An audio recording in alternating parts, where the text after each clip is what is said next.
Good afternoon, and thank you for joining this timely conversation on responding to the next disaster, building health and climate resilience in the Americas. I'm Jason Mars, I'm the director of the Adrian Arch Latin America Center at the Atlantic Council.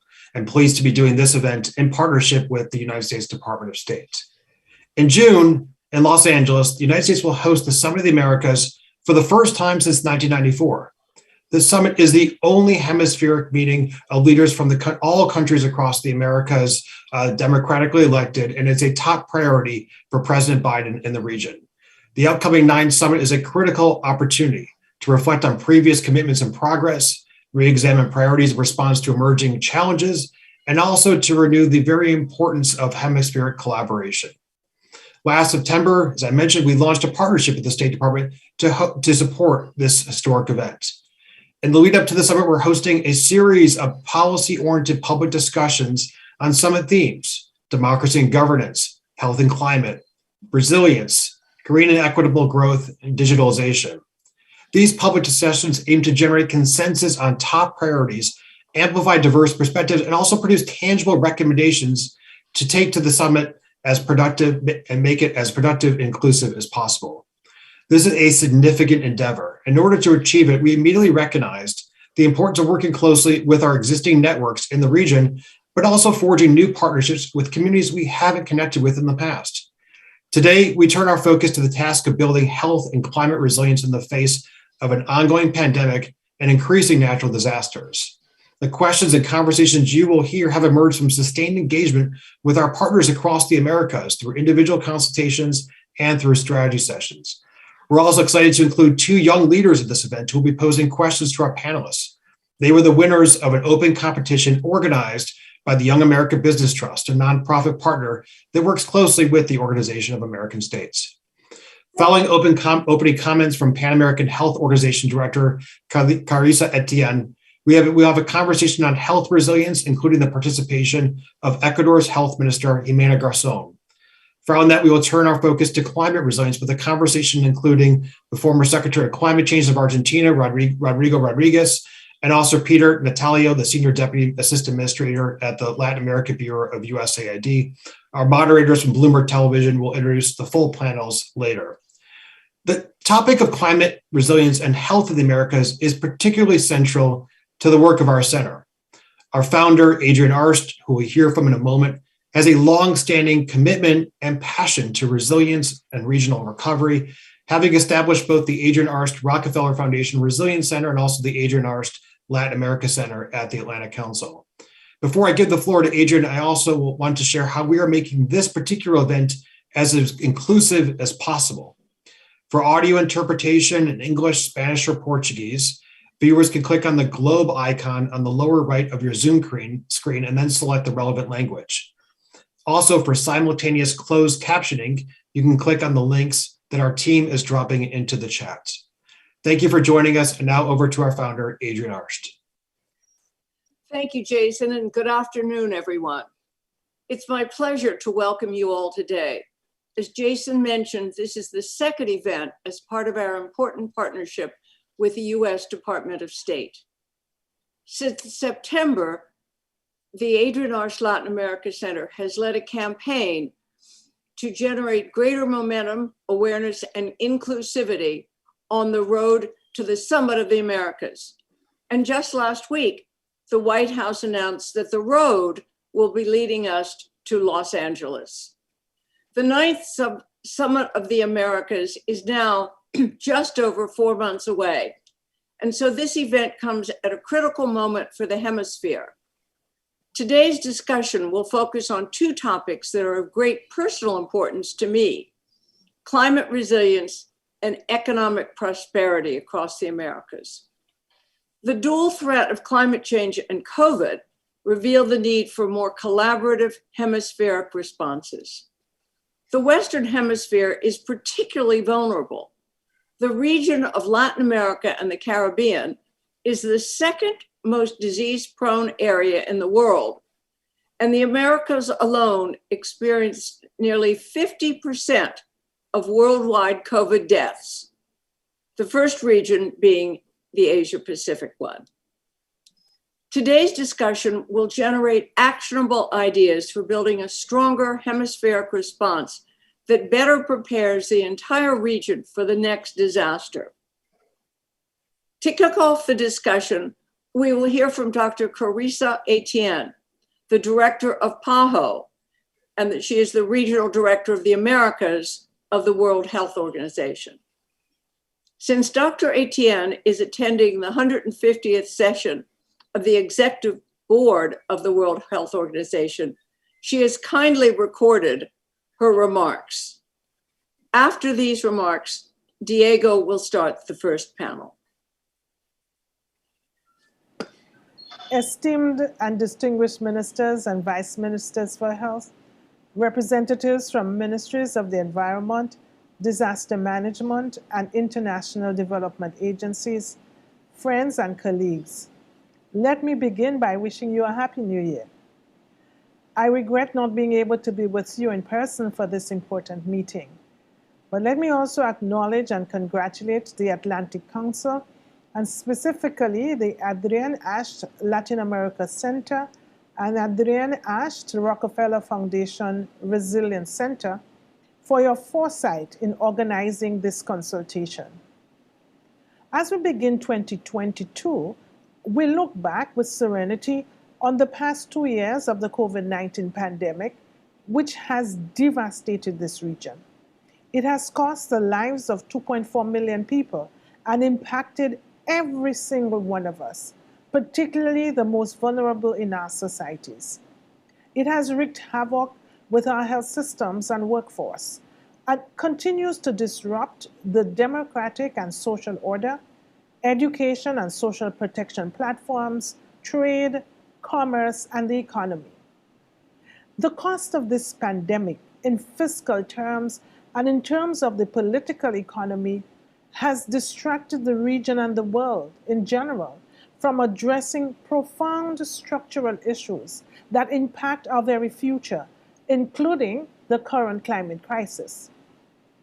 It is within this context that I take this opportunity to highlight 3 important lessons that we must take from this pandemic. Firstly, our health and well-being are inherently interdependent on our actions on the environment, the social determinants of health, including health systems, and the economy. As such, ensuring resilient health systems and societies requires us to act with urgency across all sectors, with a One Health approach and with the highest level of political commitment from countries. Secondly, resiliency in society can only be achieved if we invest in resilient health systems. Resilient health systems are built in non-pandemic times with political commitment and the necessary financing to transform health systems for the achievement of universal access to health and universal health coverage. Resilient health systems are inclusive, expansive, and comprehensive, built on the foundation of primary health care, guaranteeing the essential public health functions. They are interlinked with efficient and effective social and financial protection mechanisms to protect the most vulnerable from multi-hazard emergencies, including those caused by climate change and the consequential migration.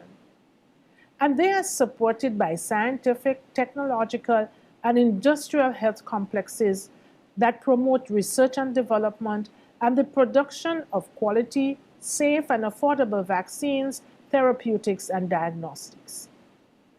And finally, regional solidarity and action is critical in pandemic response and in recuperation and recovery phases of a pandemic.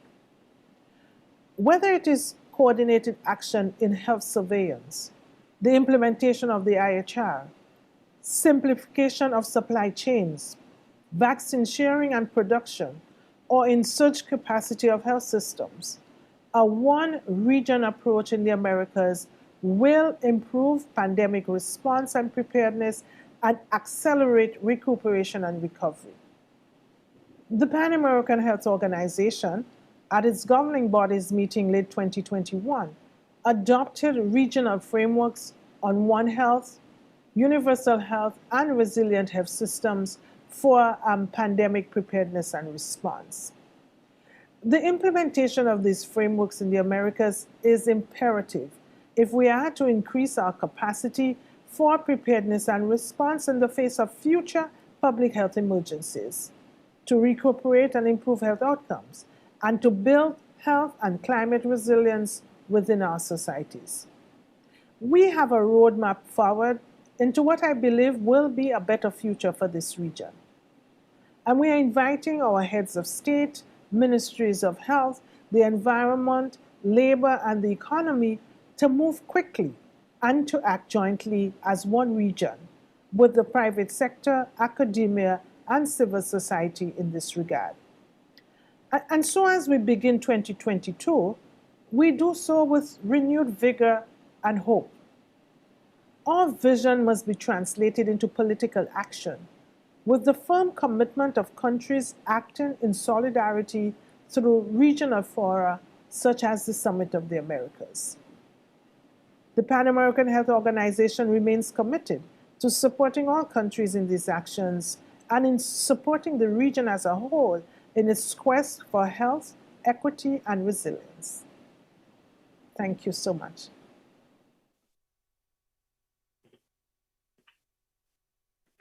Hello, everyone, and welcome to today's conversation. My name is Diego Area, and I am the Deputy Director for Strategic Development at the Agent Ash Latin America Center.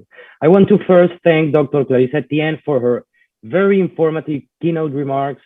Her ideas are a perfect way to kick off today's conversation. So at this critical moment for our hemisphere, with global challenges testing our capabilities, the Summit of the Americas is a critical space to re-energize cooperation, but also to find concrete solutions across the political spectrum that can alleviate the impact of the most vulnerable. That is why we're committed to continue including more diverse voices in these discussions and elevating the critical importance for the future of our region of a successful 9th Summit of the Americas. So now, what are the opportunities for hemispheric collaboration around these challenges? How can the Summit of the Americas serve as a platform to address them? How can the region be better prepared for the next disaster? To address these questions and more, I would like to introduce the moderator of our first panel focused on the future of health. Her name is Carolina Millán, and she is the Buenos Aires Bureau Chief for Bloomberg News. Carolina, thank you for joining us today. The floor is yours. Thank you, Diego. Good afternoon, everyone, and thanks to the Atlantic Council for organizing today's sessions. For our first panel on health resilience, I'm honored to introduce our stellar panel, including Minister Jimena Garzón, Ecuador's Minister of Health, Patricia Wu, Chair of Health Working Group at the Americas Business Dialogue, and Vice President and Managing Director of C&M International, and Miguel Eduardo Marrero-Medina, Mental Health and Psychosocial Support Program Manager at Americas. We will be holding this panel in Spanish and in English. So to begin, the world has fought against the COVID-19 pandemic for 2 years and still faces ongoing global coordination challenges.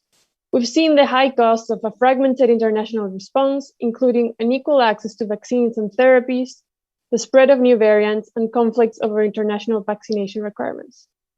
We'll begin with Ecuador's Minister. Ministra Garzón, ¿cómo evalúa la coordinación regional entre los ministerios de salud de América Latina y el Caribe? ¿Y cómo se podría fortalecer ese vínculo para promover la recuperación en el corto plazo y mejorar la capacidad de respuesta ante futuras pandemias? Bueno, muchísimas gracias primero por la invitación.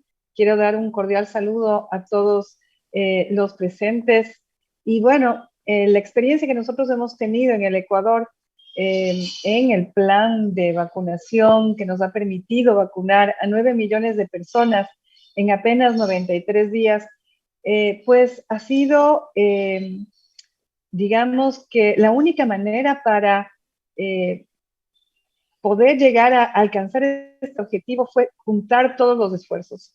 Todas las empresas públicas, privadas, las Fuerzas Armadas, la Cruz Roja, juntamos esfuerzos para alcanzar un mismo objetivo que fue vacunar a todos los ecuatorianos en el menor tiempo posible.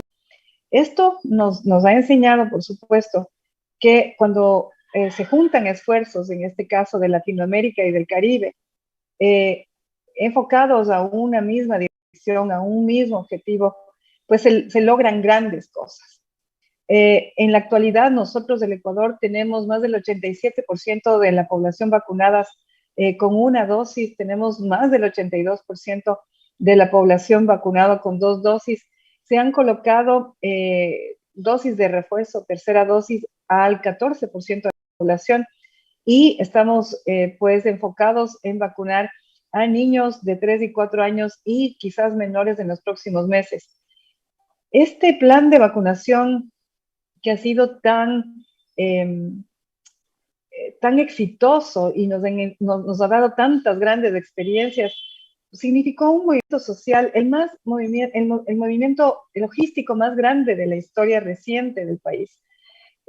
Participaron, como les digo, la empresa pública, privada, las Fuerzas Armadas, las universidades, las organizaciones internacionales, instancias del gobierno, que han sido lo que nos ha permitido llegar a esos grandes logros. Nosotros estamos seguros que el momento que las instituciones a nivel internacional, nosotros como gobiernos, dejando agendas particulares sin sesgos políticos o sin sesgos ideológicos, pues nos podamos sumar a una campaña para responder en forma adecuada a cualquier epidemia que existe, a cualquier crisis sanitaria, pues definitivamente vamos a volver a convertirnos, no solamente como Ecuador, sino como región, en un referente mundial.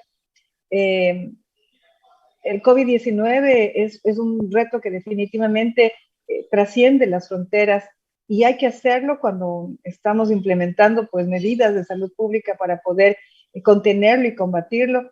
Hay que hacerlo de manera eficiente. Es por eso que nosotros consideramos que la cooperación, el trabajo conjunto, la comunicación entre los países, entre los ministerios de salud, entre los gobiernos, es extremadamente importante. El plantear medidas preventivas en conjunto es importante.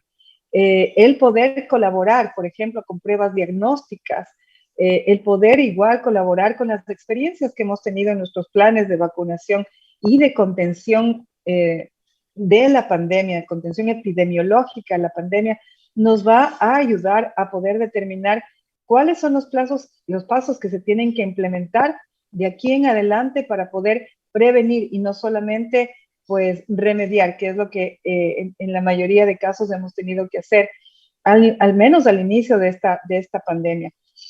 El mundo no estaba preparado para una crisis como la que hemos sufrido, pero definitivamente luego de esta experiencia de más de 2 años, al sentarnos a conversar acerca de cómo hemos manejado la pandemia en nuestro país, en nuestros países, cómo diseñamos los planes de vacunación, cuáles son las medidas que hemos implementado con la ayuda de todos los sectores dentro de nuestros países, por supuesto que nos va a permitir a determinar medidas en las que podemos colaborar para que el impacto, si es que existe una próxima pandemia, no sea como el que nos dejó la COVID-19, no solamente en pérdidas humanas, el impacto social y económico ha sido extremadamente grande y no queremos volver a sufrir algo de estas dimensiones. Gracias, así como nosotros consideramos que es importante la colaboración definitivamente en todas las áreas. Muchas gracias.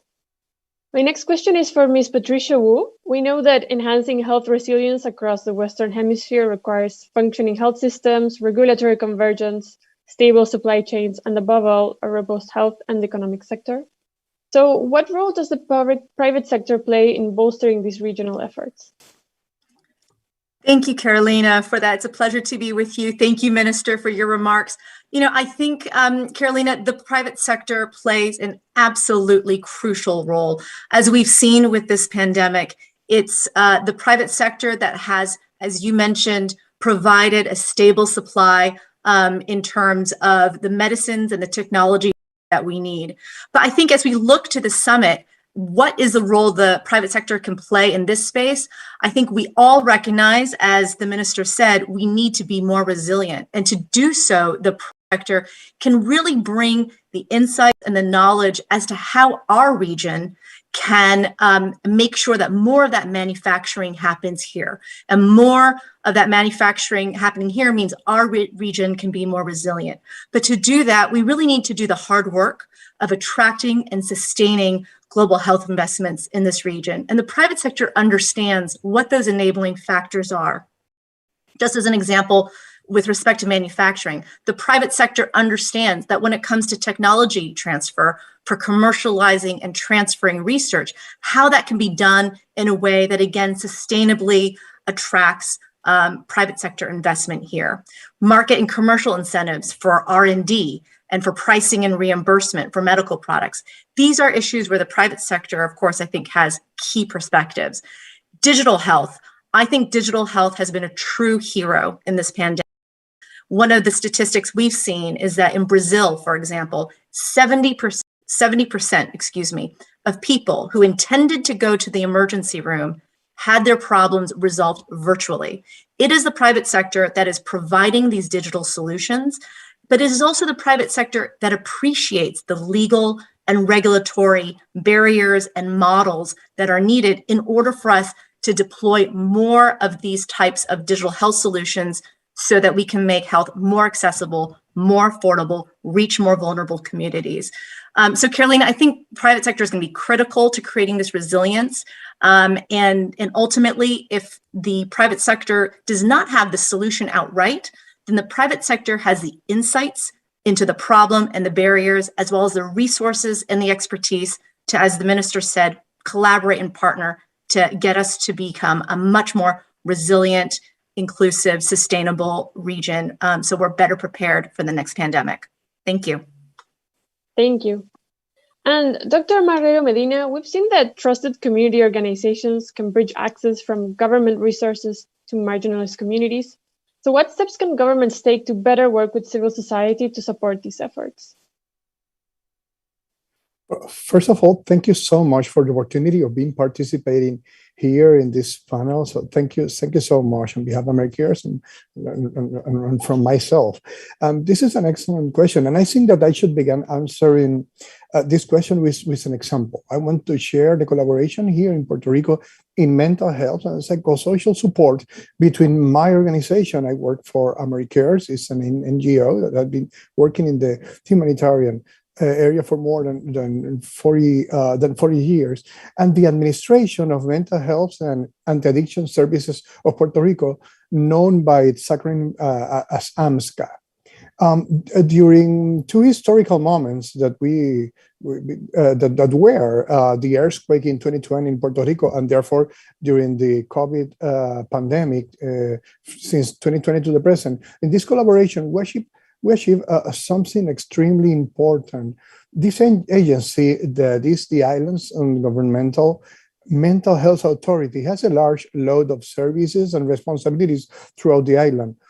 They trusted us as experts in the field of mental health to support or to train mental and behavioral health professionals, such as psychologists, social workers, and counselors in areas related to management of mental health in the context of emergencies and disaster. They relied on Americare's experience and expertise to give tools to their teams. Like this one, I can talk also about the experience helping other peer NGOs and the government across the region. For example, the response to Venezuela migrant crisis in Arauquita, Colombia, or the work in support of training in psychological first aid and crisis intervention in that phase of the pandemic to the authorities of the MINSA, the Ministry of Health in El Salvador. In summary, I want to echo the words that before were mentioned by Minister Garzón, where she said that cooperation, teamwork, and communication are an important part of this process, as even Dr. Wu mentioned before, using maybe technology, using all the resources that we have to support the collaboration, the communication. So the collaboration of the states with the NGOs and vice versa is a necessary tool to adopt new forms of decentralization that promote the best use of resources. For the purpose of my work scenario is mental health and psychosocial support. This is clearly reflected in the basic principles promoted by the IASC, where it is established as two of those core principles take advantage of local available resources and capabilities, and also to develop integrated support systems. Thank you. Thank you. So the next question will be for both Minister Garzón and Dr. Marrero-Medina. So I'll begin in Spanish. Muchos determinantes de salud ponen a las comunidades vulnerables y de escasos recursos en mayor riesgo en pandemias y en emergencias sanitarias. ¿Qué pasos son necesarios para mejorar la equidad en la salud y para garantizar que las futuras políticas regionales tomen en cuenta temas como el género, clase y raza? Ministra Garzón. Gracias Carolina. Bueno, es importante que partamos de procesos participativos e inclusivos, donde la política pública sea siempre trabajada por los diferentes actores sociales.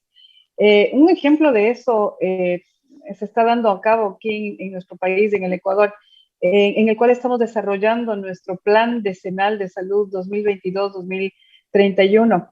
En este plan decenal, pues hemos convocado a la academia, a los gremios de salud, a los representantes de los organismos internacionales. De hecho, estamos trabajando este plan de salud de la mano con la Organización Panamericana de la Salud. Hemos considerado la participación, por supuesto, de los representantes de los pueblos y nacionalidades indígenas, afroamericanos, afroecuatorianos, para poder construir políticas públicas de salud inclusivas y equitativas, considerando pues la realidad de cada uno de los sectores sociales y económicos de nuestro país, sin tener en cuenta género y tampoco pues creencias. Hay que replicar estas experiencias como la que nosotros estamos llevando a cabo al momento. Es una alternativa pues a la verticalidad que usualmente se mantiene en los estados y en los gobiernos al aplicar políticas públicas que muchas veces pues no son consideradas, pues son consideradas en general y no en lo particular. Nosotros como salubristas hemos pues tenido formación para que las intervenciones que diseñamos sean a medida de las etnias, de las poblaciones, para realmente poder tener un impacto. En el momento que uno diseña intervenciones con molde, que creemos que son aplicables a todos, pues esas intervenciones en salud pública definitivamente no son exitosas. Es fundamental además que podamos trabajar a nivel mundial para que el manejo, por ejemplo, en el caso de esta pandemia pueda ser equitativo, pueda ser solidario, además, por ejemplo, en el acceso de las vacunas, en el acceso a las pruebas de diagnóstico, determinación temprana, para que podamos diseñar intervenciones que sean eficaces y sobre todo solidarias a los países, sobre todo de escasos y medianos recursos. Las medidas extremas, como en el confinamiento, ¿qué es lo que produce? Producen retrocesos en el desarrollo económico de los países. Y pues lo que hacemos al cerrar fronteras, a encerrar a las personas, es profundizar problemas importantes como la pobreza, que sabemos que es uno de los determinantes sociales de la salud que más inciden en la salud pública. Por eso en el Ecuador no hemos adoptado esas decisiones tan extremas de control de la pandemia. Hemos tratado de mantener la economía abierta, que la ciudadanía pueda salir, pueda producir, pueda seguirse educando. Y bueno, brindando las oportunidades para que la salud pública permita que nuestro país siga adelante y pues se siga abriendo económica y socialmente.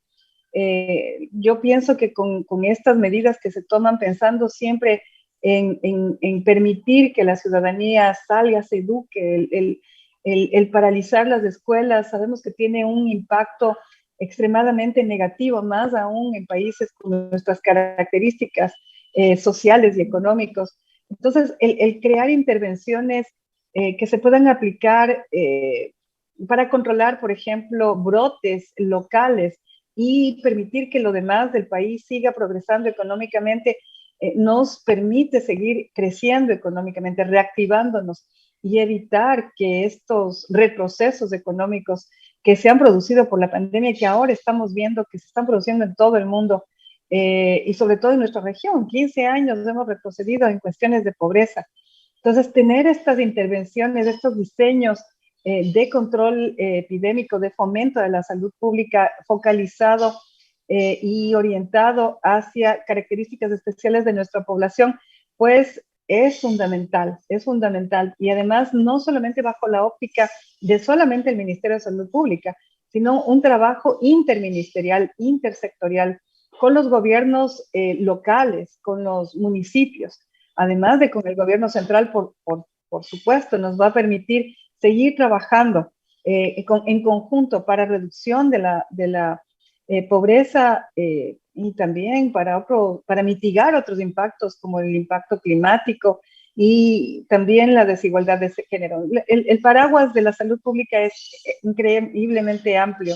Entonces sabemos que si nosotros trabajamos de forma conjunta, bajo diferentes experticias, con una forma de ver amplia la salud pública, podemos tener grandes impactos a nivel local y también a nivel pues de toda América. Gracias. Dr. Marrero-Medina, we'd be interested in your insights as well adding your thoughts on your expertise on building mental health resilience. Well, thank you for this question. Let me tell you something.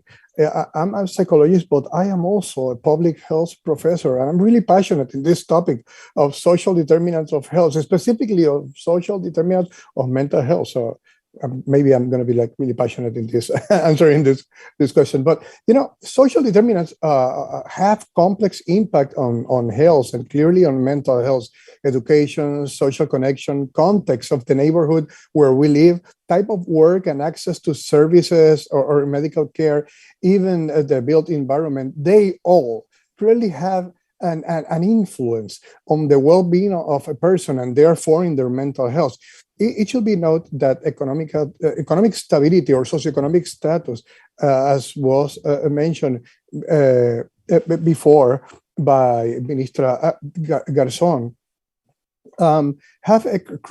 is a crucial determinant related to the mental health, not only of an individual, but to a community. In fact, statistically speaking, people with mental illness are twice as likely to be poor and uninsured as the general population. For this purpose, and entering fully into answering your question, I believe that the way to address this is one of multiple concurrent approaches where an important and core factor is education and awareness in different spheres, stakeholders, government, and community, about the importance of recognizing what the determinants are and its influence on mental health. On the other hand, raising awareness about mental health as an integral part of health will avoid the stigma that often serves as a barrier to certain services. We should motivate working with political leaders and stakeholders in the creation of inclusive policies and legislation where mental health is prioritized with the participation of the communities affected. We should, for example, strive to normalize the search for help in mental health services to avoid the stigma about mental health disorders. And certainly, we should aim to achieve access to quality services in mental health for all, not just for those who can afford it. I want to share an example. I love stories and examples, as you can see in my answers.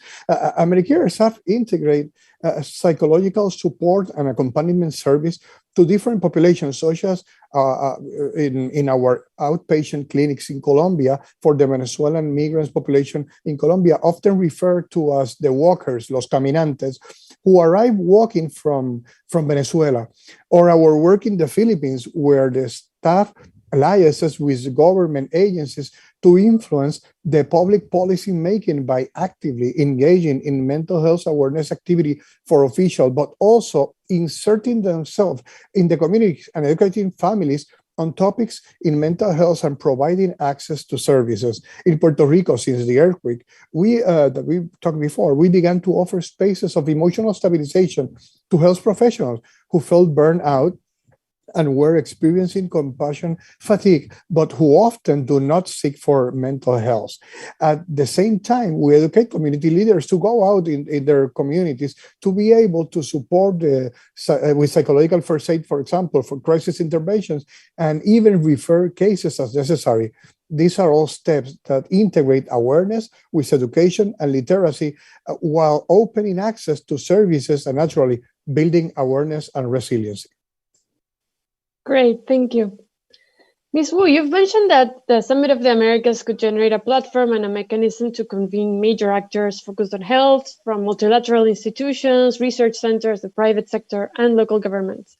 So my question for you is, what are some possible short and medium-term goals that these actors should be looking at to be ready for the next health disaster?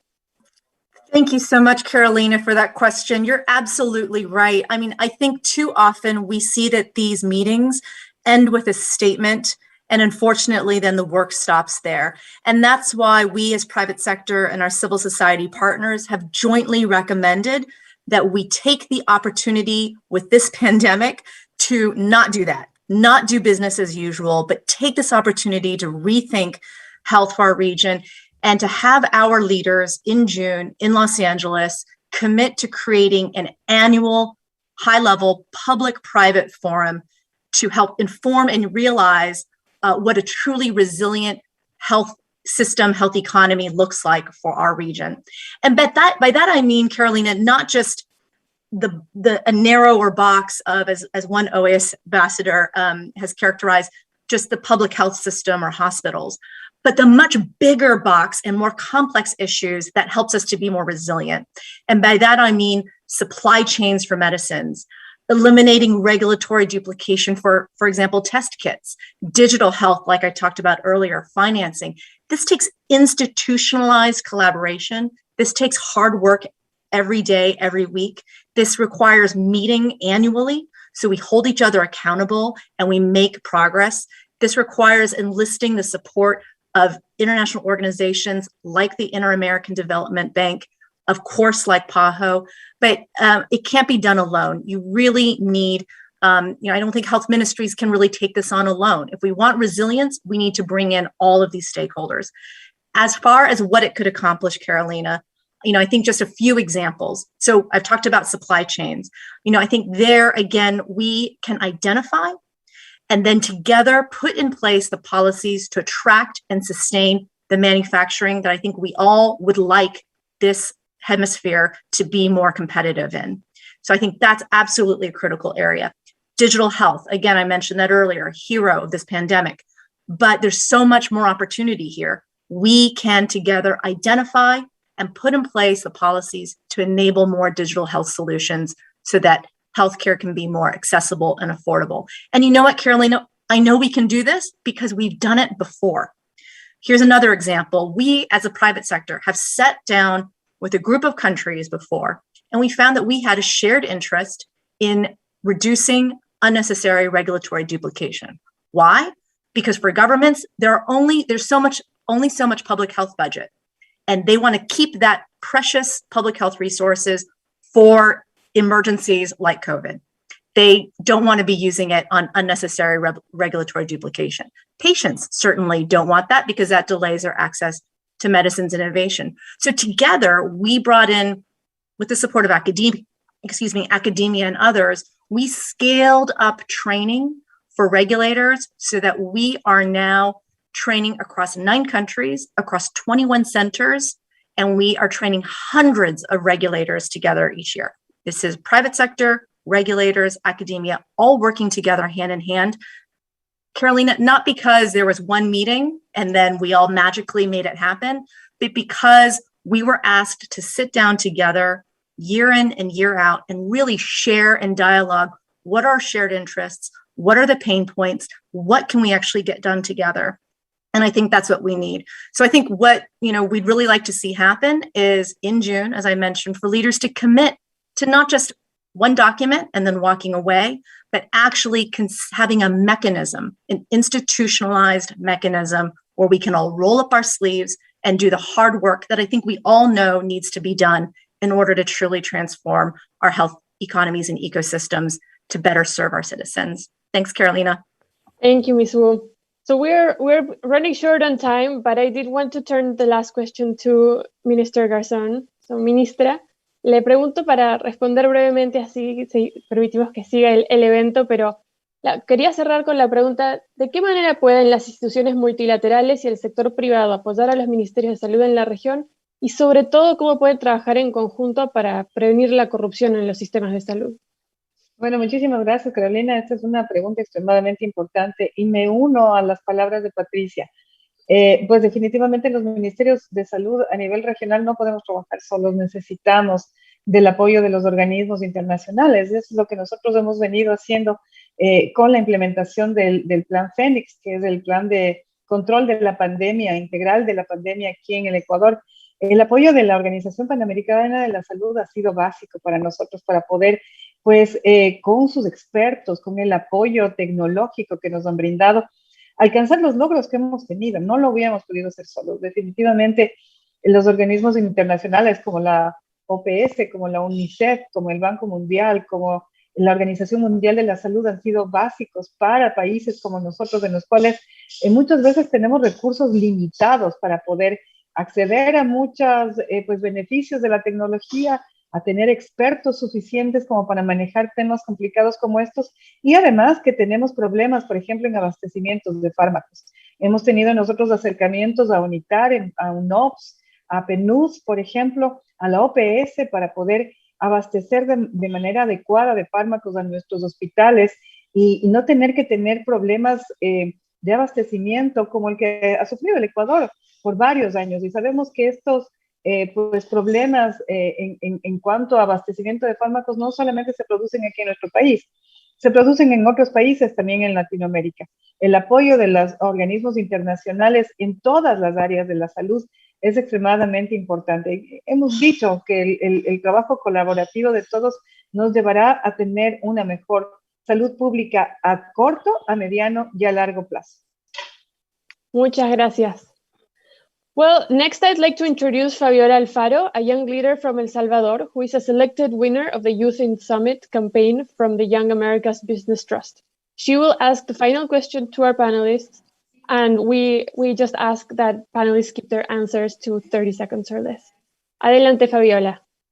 Muchísimas gracias, Carolina. Muy buenas tardes a todos. Es para mí un verdadero privilegio poder hacerles la siguiente pregunta, ministra Garzón, Patricia Gu y doctor Miguel Eduardo. ¿Qué medidas deben adoptar los países de las Américas para garantizar el derecho de las mujeres a tener acceso a los servicios de salud, incluida la salud mental, de manera gratuita? Bueno, rápidamente contesto. Nosotros tenemos la capacidad, esa es una ventaja de ser ministros de salud, que podemos generar políticas. Entonces, el momento que nosotros podemos generar políticas, y por supuesto tenemos el apoyo de nuestro gobierno central, podemos garantizar el acceso de la salud a las mujeres, siempre teniendo en cuenta todos los problemas, todas las desventajas, todas las pues, complicaciones que tiene una mujer en su vida diaria y más en el acceso a la salud. El tener de la mano la política pública nos permitirá dar una ventaja en eso a las mujeres y, bueno, a todas las minorías también. Muchísimas gracias.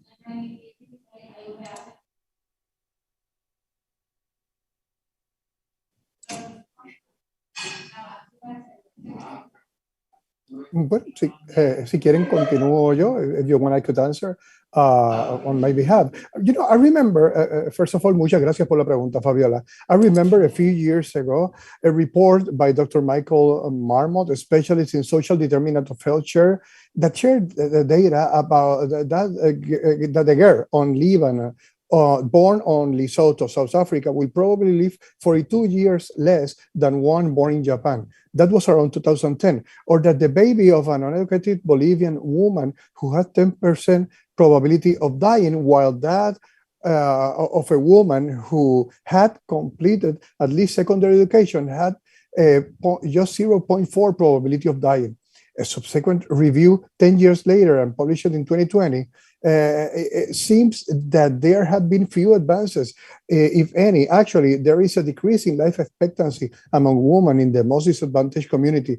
In this study, Marmot highlight the point that I want to highlight here, the relevance of poverty, ethnicity, and inequalities in relation to the spaces where they live, in detecting notable increase in social inequalities and poor health outcomes of the population. Regarding the actions to tackle this, I believe that it is important to achieve legislation, as mentioned by Minister Garzón, and programs that give access to physical and mental health services, as well as access to education for women. This must go hand in hand with measures to contribute to equity in terms of income, employment, and services for women when compared to men. On the other hand, I believe that strategies, programs, and interventions that help to eliminate super exploitation of women, where we have women working 2 shifts while they take care of and raising up their children, many times without any kind of support of the system. So that's my answer. Thank you. Thank you. Fabiola, a great question. I think in terms of how women can better access health services, in particular mental health services, I think the private sector can again play a key role. And here's 2 reasons why. The first is the private sector are major employers. And I think, as you probably know, mental health is viewed by some as the largest non-communicable disease.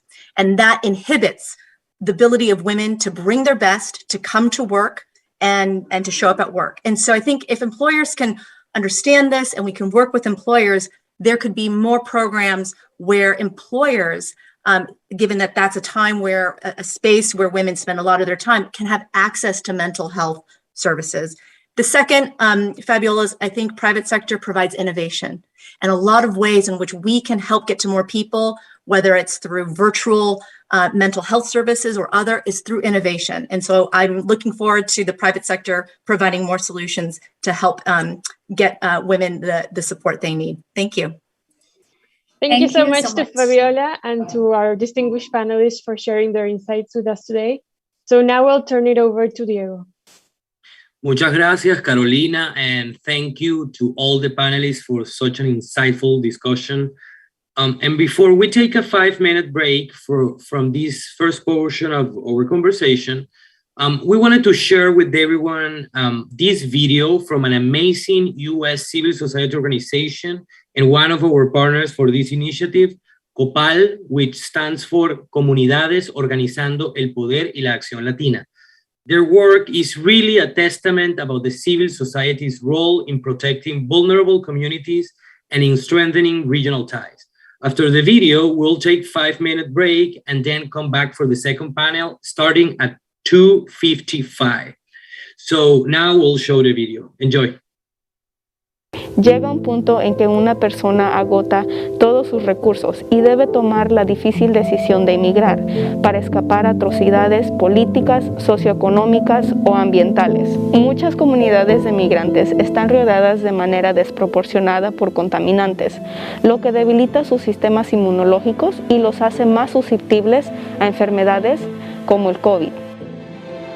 COPAL brinda servicios a la comunidad a través de nuestro equipo de salud y bienestar y el centro de trabajadores, pero también somos agentes de cambio. Hemos luchado por un camino hacia la ciudadanía para millones de inmigrantes.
Welcome back, everyone. And our next discussion will focus on how this summit could promote a more inclusive hemispheric response to natural disasters.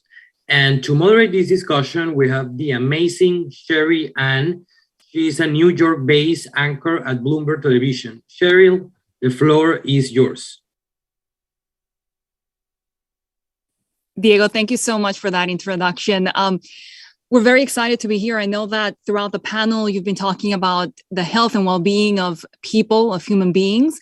Now we want to turn the discussion to how you can achieve that by also having, of course, the health of the environment, of the planet, right? We have seen natural disasters really wiping out years of economic growth in just a matter of days. We have seen governments stalling, not being able really to do their day-to-day jobs, businesses never recovering from natural disasters, and of course, worst of all, lives lost from natural disasters. So the fact that now we're seeing the frequency, intensity, complexity of natural disasters really increasing, these are issues that we need to address. And we know that most countries in the Americas are either facing one or multiple natural disasters at a time. Cooperation and coordination in the region is now more crucial than ever. So we have an excellent panel right now to give you perspective about all of these policy issues that we need to address right now. Joining us is Rodrigo Rodriguez Tornquist, former Secretary of Climate Change in Argentina. Also, Peter Nariello, Senior Deputy Assistant Administrator, Bureau for Latin America and the Caribbean, USAID. Elizabeth Riley, Executive Director of the Caribbean Disaster Emergency Management Agency, as well as Leslie Gutierrez Carrillo, Environmental Justice Organizer at Comunidades Organizando el Poder y la Acción Latina. Thank you all for joining us today. Muchísimas gracias por estar con nosotros. Empezamos con usted, Secretario Rodríguez Tornquist. Háblenos un poquito de qué tan importante es la cooperación regional para enfrentar esos desafíos, ¿no? De lo que pasa antes y también después de los desastres. Muchas gracias, Sherry. Muchas gracias al Atlantic Council por la invitación. Un placer saludarlos. A ver, no voy a decir nada nuevo. Creo que la pandemia nos ha dado algunas lecciones. ¿Me escuchan bien? ¿Me ven bien? Sí, lo estamos viendo bien, ¿no? Ok. Creo que el principal aprendizaje a partir de la pandemia y de cara a lo que viene es que nadie se salva solo. Ningún país, ni grande ni chico, tiene los recursos suficientes, los conocimientos suficientes, las capacidades suficientes para enfrentar los escenarios de enorme incertidumbre que tenemos por delante, o de certeza científica con respecto a un montón de situaciones que sabemos que van a suceder. Ya tenemos evidencia científica suficiente para saber que vendrán olas de calor, olas de frío, disrupciones climáticas que van a tener impactos en muchísimos aspectos, y la pandemia nos mostró que eso que potencialmente podía suceder, porque la ciencia identificaba como algo posible, bueno, sucede, ¿no? Entonces, la diferencia es que ya no podemos decir que no lo sabíamos, ¿no? Entonces, ese es el primer punto. El segundo es que ante escenarios de tanta incertidumbre como el que estamos viviendo, lo que más nos salva es la innovación, ¿no? El pensar afuera de la caja, el encontrar nuevas formas de adaptarnos a situaciones, a realidades que son bien distintas para los cuales planificamos o fueron pensados nuestros estados. Y esto demanda mucha innovación, segundo punto. El tercer punto creo que es la solidaridad, ¿no? Y no una solidaridad idealista o utópica solamente, sino una solidaridad realista, ¿no? Creo que también la pandemia nos mostró que estamos en un mundo globalizado y que la disrupción o la afectación de una cadena productiva o una cadena logística en una parte del mundo tiene impactos en toda la economía global, ¿no?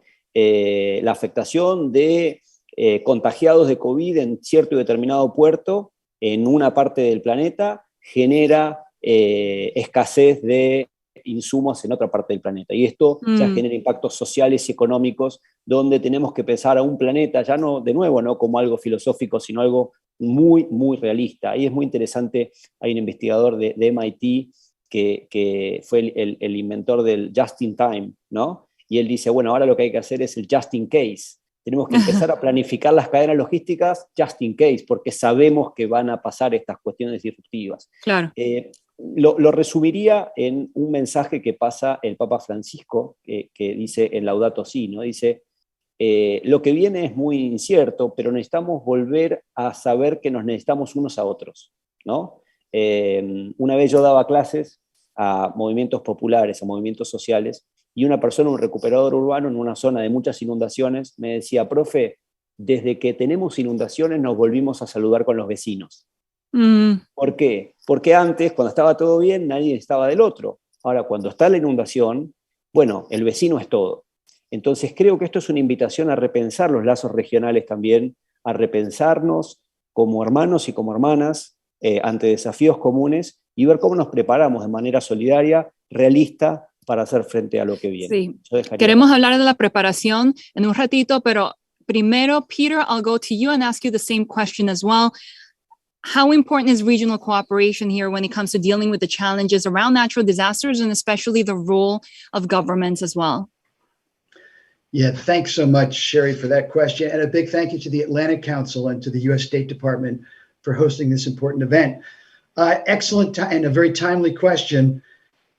At USAID, we absolutely share the premise, right? The data bears it out, that the frequency of natural disasters is increasing, and that calls us all to partner and to partner more closely. There's lots of data, again, there's lots of data that bear that out in the LAC region, Latin American Caribbean region today. There are 5 times the number of disasters per year compared to 40 years ago. From 1980 to 2016, more than 4,000 natural disasters affected close to 300 million people, tragically killing about 290,000. Perhaps the most novel illustration of this point is that the record-breaking 2020 Atlantic hurricane season exhausted the designated 21-name list of storm names so quickly that the World Meteorological Organization changed its naming convention to eliminate the use of Greek letters and create a new system to name storms. So as we watch the dramatic increase in disaster events, in costs, and in lives, we know at USAID that we have to double down on our decades-long focus on prevention, and we absolutely have to build more and stronger partnerships to respond when disasters hit. I was so gratified by that last panel because each of the 3 panelists USAID works closely with. We work closely with AmeriCares, we work closely with Ecuador's Ministry of Health, and we work closely with the private sector. Since the late 1980s, our Bureau for Humanitarian Assistance at USAID has implemented a long-term capacity building program in partnership with Latin American and the Caribbean countries to improve host country preparedness and response capabilities and to mitigate the effects of disasters on vulnerable communities. Right. Just one example of how that partnership has played out recently and how we have to double down on that was USAID's recent response to the volcano in St. Vincent and the Grenadines in the summer of 2021. It's wonderful to be on this panel with Elizabeth Riley of the Caribbean Disaster Emergency Management Agency, SEDEMA. While we've never met before, our organizations have been partners for many, many years. And in fact, USAID worked with Elizabeth and her team to quickly get assistance to those affected by last summer's volcano. Right. So let's turn to actually Elizabeth, and we want to ask you about regional cooperation, right? How do organizations like yours that deal with disaster emergency management, how do you view broader regional collaboration, and what are some of the lessons that you can tell us about from past experiences as well? Well, thank you so much, Sherry Ann, and I'm happy to join today's panel and also to bring a perspective from small island developing states. And the previous speaker, Peter, talked about the hazard impacts in the region. And of course, natural hazards and their impacts is one of the sources of the extreme vulnerability of our small island developing states. And we've seen it roll back progress in a number of our states, including in Dominica in 2017. I also think that we saw the implications of the pandemic within the small island context within the last 2 to 3 years. And it's been particularly impacting on the economies of the Caribbean states because of the heavy dependence on tourism. So you asked about ways in which regional organizations can assist in building broader hemispheric collaboration. I want to touch on two. I would say first, advocacy, because it's an important part of our role to share key messages about the importance of hemispheric collaboration within the political spaces where we operate. And secondly, I think it's about creating spaces and facilitating connections. And this includes through the exchange of experiences. SEDIMA, for example, every 2 years convenes a Caribbean Conference on Comprehensive Disaster Management. And we use this opportunity to reach out to our hemispheric colleagues to share experiences within that space. So with respect to lessons, just a couple of things here as well. At the hemispheric level, we do face common hazards, and therefore we can learn from each other to move towards common solutions.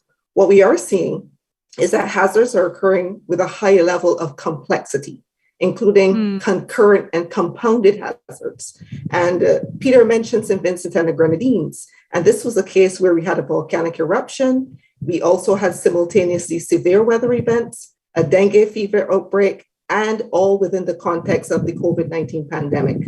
So I think as we look towards the Summit of the Americas, risk-informed approaches, which take into consideration the special consideration of SIDS, and bolstered by coordinated action, I think by multiple stakeholders, government, private sector, and NGOs, will be absolutely essential. And we really do have to treat with readiness for pandemic going forward.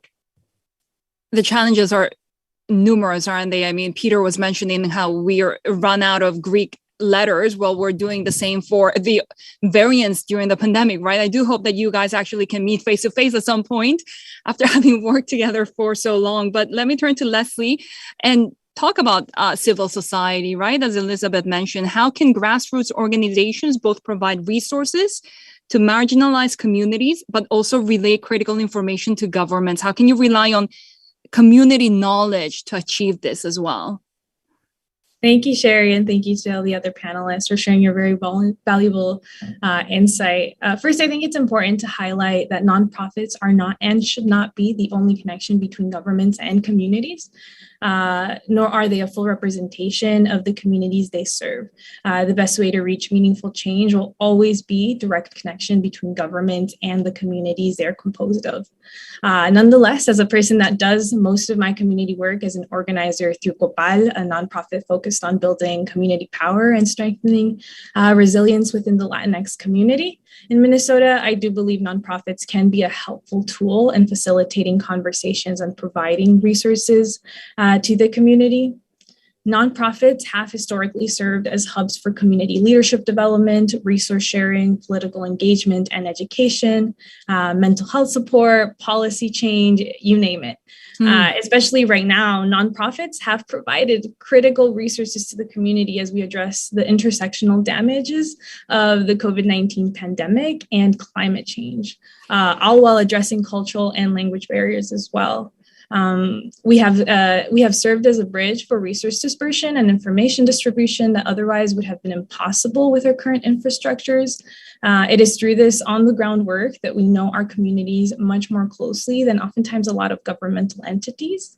And the way nonprofits should share that knowledge is not necessarily by relaying information to the government of what the community's needs are, but rather facilitating conversations and fighting to ensure community voices are at the decision-making table. Leslie, just give us a little bit of context from your background and what you see on the ground. How do these natural disasters, not to mention, of course, environmental degradation, affect vulnerable communities? What are the long-term societal and economic effects of this harm? Absolutely. This is a very important question.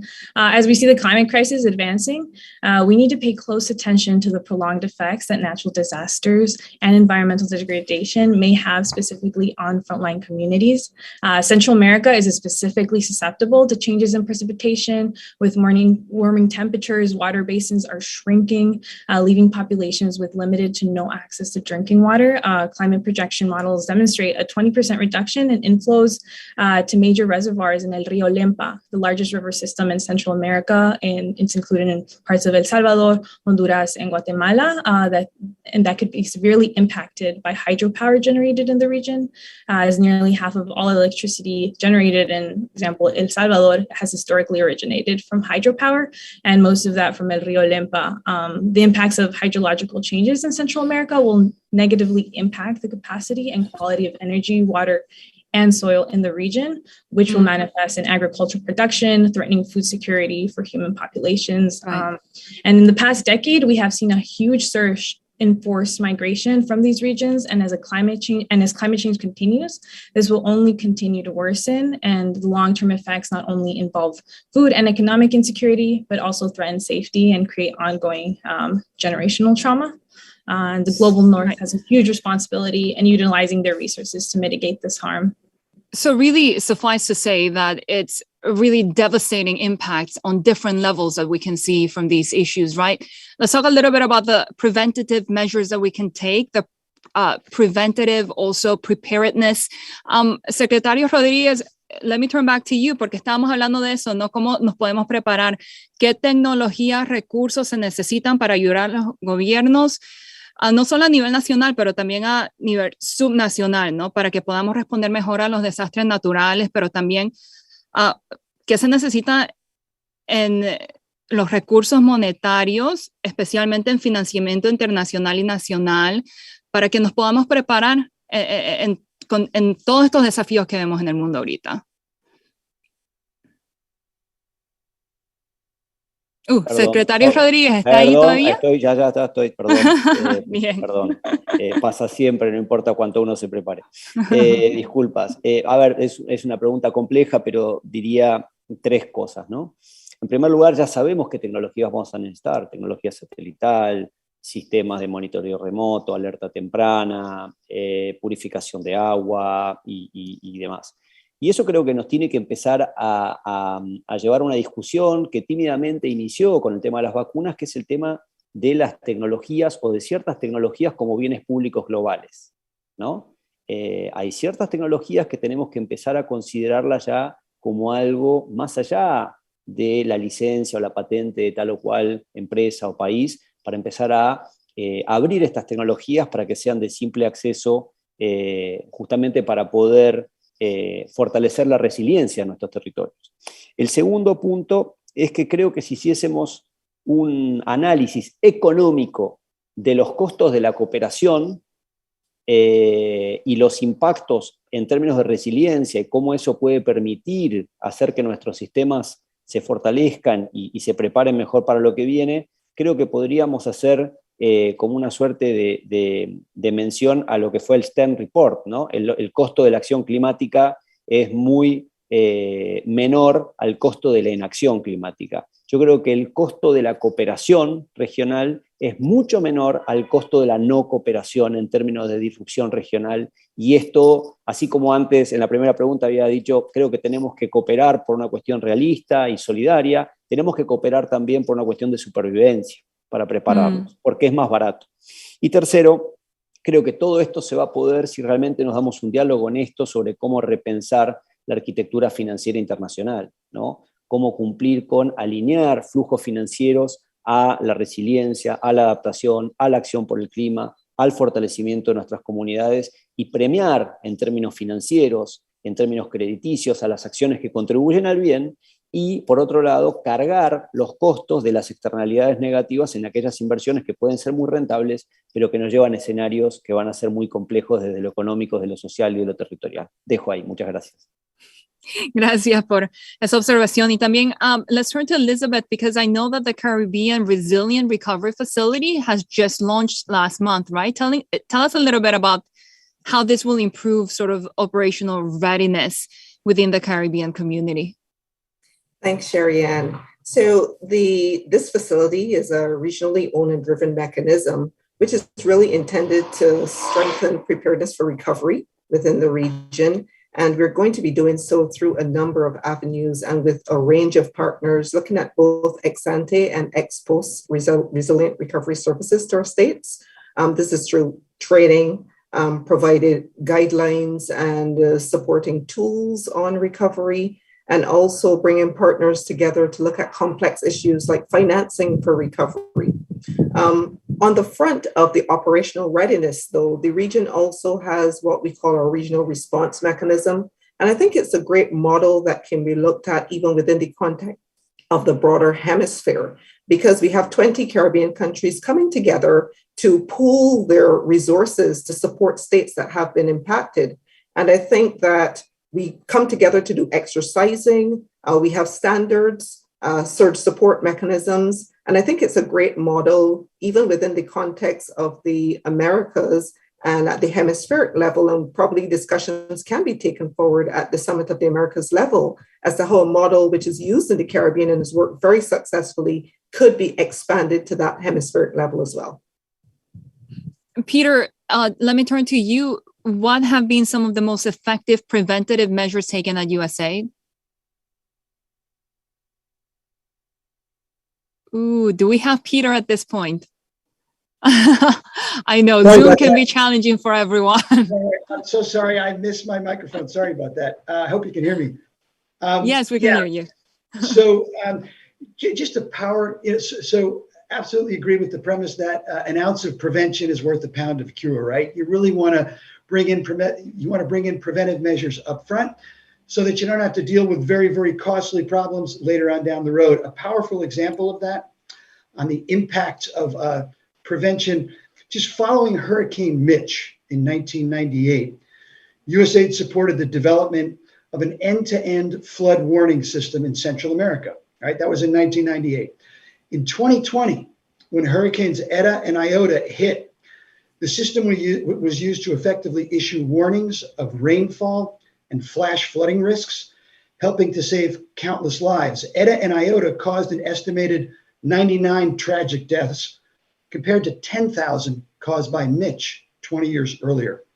So the significant decrease in loss of life can be attributed to increased national disaster risk management capacity, supported in part by USAID's ongoing disaster risk reduction programs in El Salvador, Guatemala, and Honduras, which promote national and local capabilities. I think that's one important example of how preventative measures can really reduce the impacts of natural disasters. Thank you so much for that, Peter. Elizabeth just mentioned earlier some of the things that could be discussed at the Summit of the Americas. Let me turn to you, Leslie. Just super quickly, any new idea or solution that leaders should discuss at the Summit of the Americas to really create this more inclusive response to natural disasters? I'd like to see the following of Indigenous leadership. A lot of Indigenous communities have been fighting against climate change for centuries, and we have to look at their leadership to be able to make effective change. La misma pregunta a usted, secretario Rodríguez Tornquist. ¿Alguna idea, nueva solución para los líderes que se tenga que discutir en el Summit of the Americas?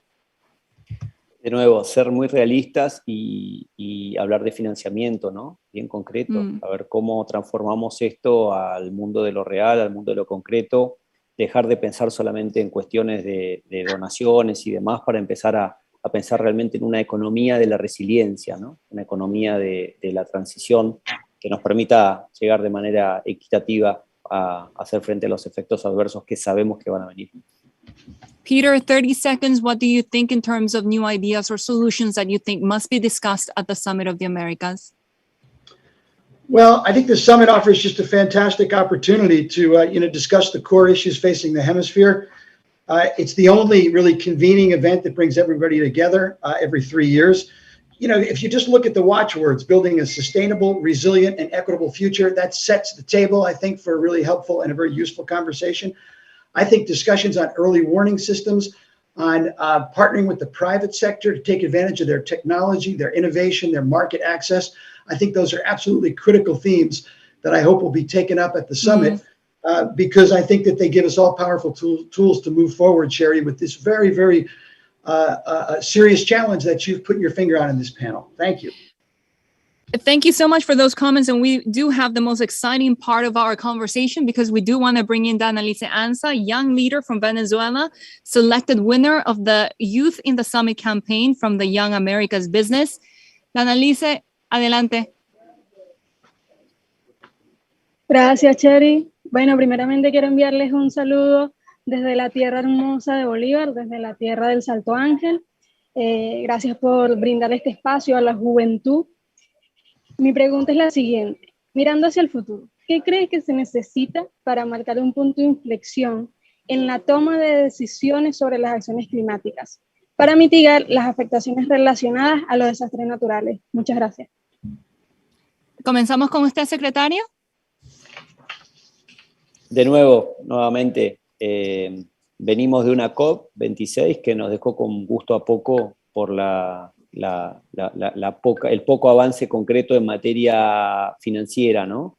Creo que tenemos que juntar el mundo de la sostenibilidad con el mundo financiero para llevarlo al mundo de la realidad. Peter, what do you think about looking to the future and what is needed in that inflection point in order to have a response for climate change and also mitigate natural disasters? Yeah, so first, thanks to Donna Lise for being on, and thanks for her interest in these critical issues. It's great to see her. Conserving forests, such as the Amazon rainforest and other critical ecosystems, so that they sequester carbon is absolutely critical to get to that place where Donna Lise points us to. Helping countries and vulnerable communities to adapt and to manage the impacts of climate change is absolutely critical. Mobilizing financial resources, private sector resources to assist developing countries to reduce and or avoid greenhouse gas emissions is critical, and helping communities and countries to invest in disaster risk reduction to prevent new and reduce existing and manage remaining and future disaster risks. Thank you very much, Sherry. Thank you, Peter. Elizabeth, what do you think? Thanks. Well, just two things I'd like to share. One is that I think there is still a need for a deeper understanding on the implications of climate change practically on us as countries, particularly with the small island developing state context, and a need to sort of bridge that gap between the science and what the practical implications are for development. And two, I think that there is a need for a greater elevation of the reality of some of us at the global scale, because the implications for the small states are tremendous. And I think this was really very clearly articulated by Prime Minister Motley of Barbados at the COP26. And I'm hoping that those messages resonate very well, including within the context of the summit.